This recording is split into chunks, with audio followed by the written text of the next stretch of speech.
I was studying at the City University of New York. I was studying art, actually, painting. And I finished my college and I came to Bombay my whole family was there, and I took this decision that I'm going to go and work in India, and I'm going to go and be part of Indian film industry. I want to be an actress. So this was a big shock, for the family. They didn't know where this was coming from because there was no background of cinema or show, theatre or anything in my family. Both my parents were teachers at the Lehman College.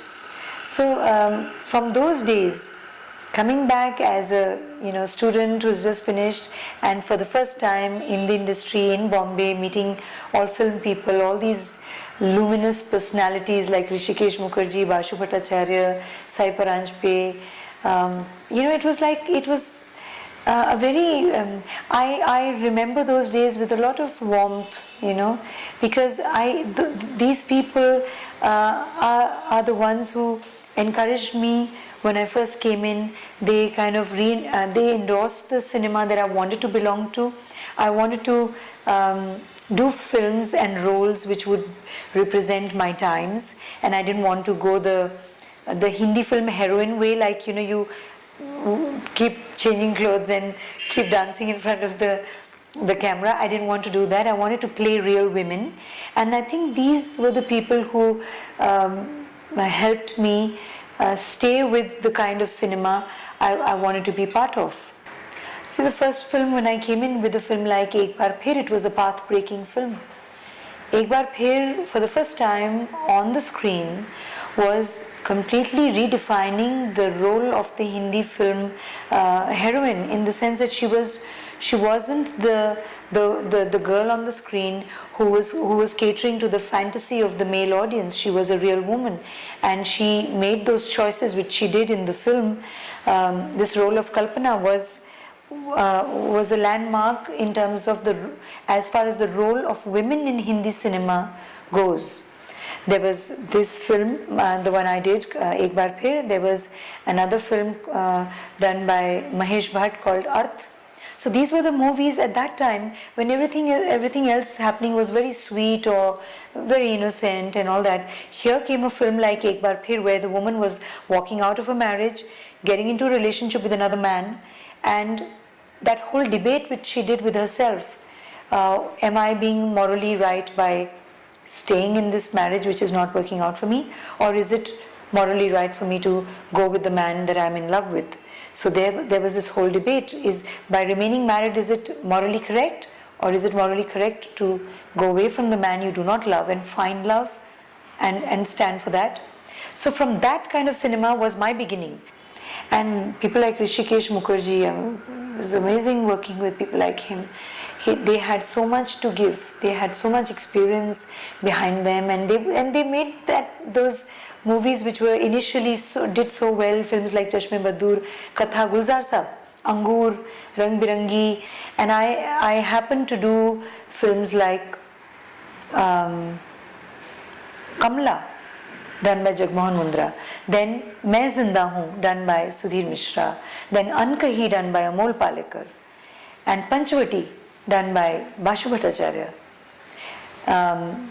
My journey has been, I would say, in the midst of all that sweet musical films which were happening at that time, my personal journey was far more interesting. Though I've always felt that there's change happening all the time. When I came in, that change was happening. I became part of that change, that whole movement. Then after, I think somewhere the late 80s was like a laid back period. There wasn't much happening. There was not enough energy happening in cinema at that time. But again, it picked up again. And now it's a whole different industry. The youngsters are so full of energy, enthusiasm. They are so focused. They know exactly what they are heading for. They know exactly what they want. They know what their films, what they want to project about themselves. It's so heartwarming to see all this. It's really, I wish one was born in these times, or maybe 20, 25 years earlier, in the times of Guru Dutt and Bimal Roy and maybe Mehboob Khan, or even earlier. Those were exciting times. And then now, our time was the transition. We were experimenting. There was a parallel cinema which was an experiment. Now today, when all this commercialism is at its peak, there is still a new wave, or which is not called new wave, it's called main path cinema. But there are films like Satya, there are films like Black and White, there are films like Mrityudand and Beja Fry, which are little experiments, and they are carrying that old movement which was started with our times. This is being carried forward in a more commercial packaging of it is more commercial. So there are issues which are dealt with, but their projection is much more towards catering to mass appeal, which didn't happen in the early art films. The early art films were a little, the issues were all there, significant issues, but the presentation was a little, it lacked appeal. There has been a huge opening up and the role of women has changed a lot. The old times just had Sai Paranjpe and Kalpana Lajmi after that. But now, there are a whole range of women directors and even women cinematographers who are working and putting across their minds and their viewpoints. I think it's a very exciting time for women directors, female directors. I think it's a great trend which is starting now. There will be a difference in viewpoint, right? So that after ages of seeing the male viewpoint, I think it will be great to just switch over to the female viewpoint. And it is happening. I know a lot of women who are doing their first films. Some filmmakers feel that no, we are catering to such a large audience, we have to somehow make it entertaining. And it's understandable. But there are people who have worked all their lives made issue-based movies, and they've always had something to say, and that's why they've made a film. So there is a different categories of, some people just look at it as, no, I want somebody to go in the hall, forget about their worries, just, feel happy, come back relaxed. That's why I'm making a movie, so that people can go enjoy themselves and come back. But for other people, it is the most significant medium of spreading information, knowledge, the visual medium. And it has to be, the attitude towards cinema earlier used to be somebody who's actors, for example, not good for other things, so wo actor ban gaya, So, but I think cinema, all that has changed, it's all passé, it's all that history. Now, the kind of people, the educated people, the people who have a great exposure, in their lives, those are the people who are coming now into cinema and making movies, and I think that is so important.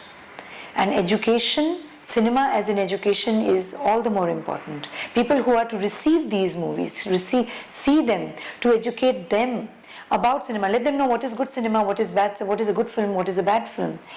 Why should you not look only for entertainment?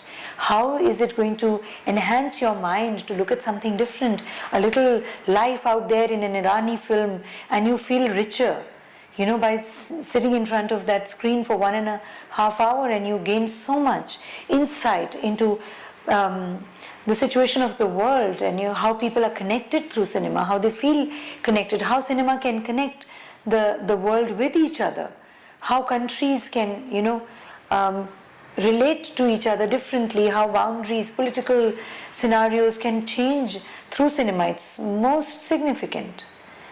And I think that should begin at the 5th standard, 4th standard onwards.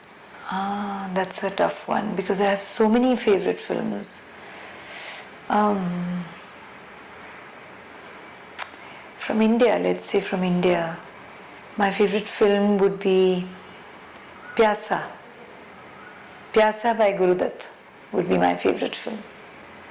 That's the one I can think of right away, you know. I'm sure I have so many other favorite films, but Pyasa. I think I see the beauty in imperfection. Imperfection keeps you going so that you're always striving to achieve perfection, and I think that phase is so full of beauty and the drive to go on in trying to achieve. So I'm not sure whether I would be the right person to answer this, but perfection. If you ask me what would be a perfect world, I think if we eliminate the concept of money, we could be talking some sense then. Let's see what would come about if there was no concept of money. I'd like to think about that. I don't know.